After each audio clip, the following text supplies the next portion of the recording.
gotta check with them when you get there. So I happened to be on Mashable this morning, and I see an article saying Instagram is now enabling you to zoom into pictures. Why wasn't this a feature before? So in the Mashable article, they talk about how if you wanted to zoom in, you would have to use an awkward 3-finger tap, which is actually an accessibility feature to zoom into the operating system. Now, to be honest, it's really not that awkward. It's pretty natural for me because I use it every single day. So that used to be how you had to zoom on Instagram. You had to use Apple's own Zoom on iOS in order to do so, or the Zoom on Android. But now you can just simply pinch to zoom, something that Steve Jobs kind of made normal in 2007 when he introduced the first iPhone. And this is a day I've been looking forward to for 2.5 years. We're gonna use our fingers. We're gonna touch this with our fingers. And we have invented a new technology called multi-touch, which is phenomenal. It works like magic. I mean, my Photos app has been able to pinch to zoom in Safari.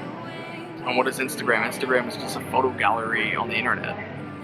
So I'm wondering why it took them so long to have pinch to zoom. So it's good to see that Instagram has finally adapted pinch to zoom on imagery and also videos, but it's also, I noticed that if you have bold text or large text enabled, it will make the text a little bit larger in the app, so that's also nice to see. So it's able for me to see the usernames and the captions of other people.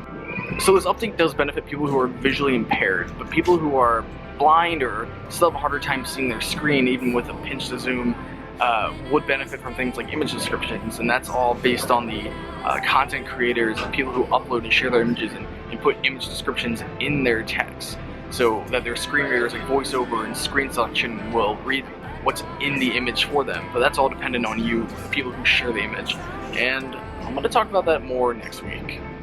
So as an app for the visually impaired, Instagram is a little bit more accessible.